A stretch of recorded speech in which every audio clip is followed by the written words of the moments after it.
Alors tu penses que la DeFi c'est de l'argent gratuit ou alors que c'est une arnaque? Eh bien attention parce que les deux sont faux. Et tout de suite un exemple. Je prends un rendement affiché à 8%. À la fin de cette vidéo, dans le tableur, il n'en restera que 1,8%. Et ces 1,8%, c'est la cellule la plus violente du fichier. Parce qu'une partie de ces rendements est pourtant bien réelle. Des bons du trésor tokenisés payent autour de 3% aujourd'hui. Mais dès que le chiffre monte, ce n'est plus du rendement. C'est une prime de risque que personne ne t'a expliqué. Et ce risque, il est concret en 2026. Plus de 800 millions de dollars sont déjà partis dans des hacks et dans des défaillances. Un rendement anormalement élevé, ce n'est pas une opportunité. C'est un risque qu'on n'a pas chiffré. Alors, je ne suis pas banquier, mais un banquier, avant de prêter, il chiffre le risque avant de regarder le rendement. Et c'est exactement ce qu'on va faire dans un tableur. Le risque d'abord, le rendement ensuite. Et si le chiffre net te déçoit, alors tant mieux. Mieux vaut être déçu dans un tableur que ruiné sur la blockchain. Et on regarde trois choses à froid. D'où vient vraiment chaque rendement et lesquels tiennent le debout, ce qu'il reste net de risque et net d'impôts, et la place petite que ça peut occuper dans un patrimoine sérieux. Et ensuite, tu repars avec une grille pour trancher toi-même. Elle est gratuite via la newsletter, lien en description. Et attention, ici on ne spécule pas, on calcule. Et tout d'abord le premier point, d'où vient le rendement? La plupart des gens lisent un rendement comme un cadeau. Tu vois 8%, tu te dis « bien, ça rapporte 8%. » Un banquier, lui, ne lit jamais un rendement tout seul. Pour lui, un rendement, c'est toujours deux choses collées ensemble. Un socle et une prime de risque. Le socle, c'est ce que tu touches presque sans risque. La prime, c'est ce que le marché te paie en plus pour accepter un danger. Et tout le jeu, c'est de séparer les deux. Et regarde tout de suite dans ce tableau Excel. Tout en bas de l'échelle, j'ai mis le socle, les bons du trésor américain tokenisé. C'est en gros du prêt à l'État américain, mais sur la blockchain. Aujourd'hui, ça tourne autour de 3,35%. C'est ça le presque sans risque de cet univers. Et c'est ma référence pour tout le reste. Et maintenant, regarde la colonne juste ici, prime de risque, que l'on trouve là. Il s'agit de la prime de risque qui est le rendement affiché moins le socle. Sur du prêt de stablecoin, tu es un peu au-dessus du socle. Sur un produit comme Maple, c'est autour de 7%. Sur du crédit privé tokenisé, c'est autour de 10%. Et sur le restacking, encore plus haut, mais avec des risques qui s'empilent les uns sur les autres. Et tu vois ce qui se passe? Plus tu montes, plus le chiffre en orange se grandit. Et ce chiffre, ce n'est pas du rendement en plus, c'est du risque en plus. Quelqu'un, quelque part, est payé pour porter un danger. C'est toi qui touches le gros chiffre, c'est toi qui portes le gros du danger. Et donc deux précautions, parce qu'on calcule et on ne raconte pas d'histoire. D'abord, le stacking d'Ethereum ou de Solana, je ne l'ai pas mis dans le même tableau. Pourquoi? Parce que son rendement est libellé dans un actif qui bouge énormément. Toucher 5% en Ether, ce n'est pas comparable à toucher 5% en dollars. Ensuite, cette ligne rouge sur l'écran, au-delà d'une prime de 3 ou 4 points, pour moi, ce n'est plus dans du patrimoine. On est dans de la spéculation. C'est un repère, pas une loi. Mais c'est un repère sain. Donc, la vraie question, ce n'est jamais combien ça rapporte. La vraie question, c'est quel risque je suis prêt à payer pour porter.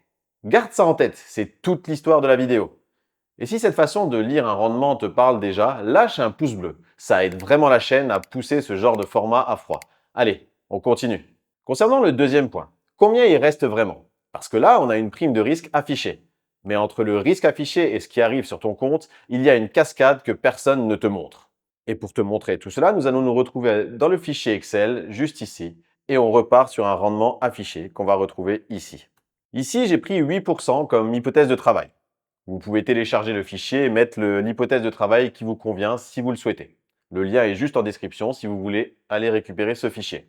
Et donc avec ces 8%, qu'est-ce qu'on va faire? On va tout d'abord déduire ligne par ligne comme un banquier qui provisionne un risque.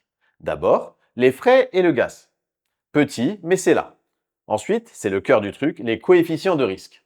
Et je suis transparent avec toi. Ces chiffres-là à l'écran, en orange, ce sont mes estimations. Je les assume, mais ce ne sont pas des vérités de marché. Je retranche une part pour le risque de bug du contrat.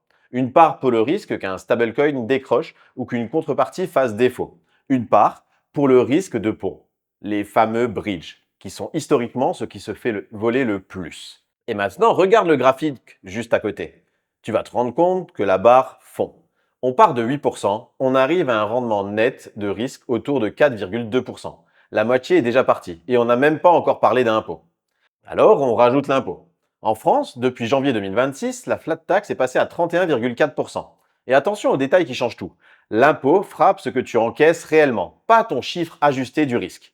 Tu es taxé sur ce que tu reçois, même si un hack efface ton gain 3 mois plus tard. Et si tu regardes le résultat tout en bas, c'est un rendement net autour de 1,8%. Et voilà le 1,8% que je t'avais promis au tout début de la vidéo.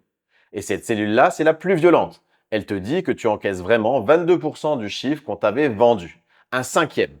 Le 8% de départ, une fois qu'on price le risque comme un banquier, il vaut 1,8% dans ta poche. Et si je change juste l'hypothèse de départ, ici en haut, tout se recalcule en direct. Et c'est tout ça l'intérêt. Et c'est ce que je t'ai dit juste avant. Ce fichier, ainsi que les autres fichiers issus de mes vidéos, tu peux les télécharger. J'ai le lien qui est juste ici en description et tu peux mettre les hypothèses de travail que tu le souhaites. Et ici, tout va changer. Si je prends par exemple mon chiffre affiché à 8%, que je mets par exemple 15%, juste ici, tu vois, tout se recalcule. En partant de 15%, tu vas te retrouver avec un net à 6,6%, soit la part réellement encaissée est de 44%. Et tu peux t'amuser avec n'importe quel chiffre. On peut aller plus bas aussi en prenant un chiffre à 4% par exemple. Et voilà. Et tu vois ici, on est même en négatif sur un API affiché à 4%. Donc je vais remettre mes 8% de départ. Voilà. Et maintenant, il reste un piège. Le plus contre-intuitif de toute la vidéo. Tout le monde répète. Tant que je ne convertis pas en euros, je ne suis pas imposé. Alors c'est vrai, mais seulement pour la plus-value quand tu revends ton actif. Mais le rendement, lui, le stacking, le prêt, c'est un autre animal.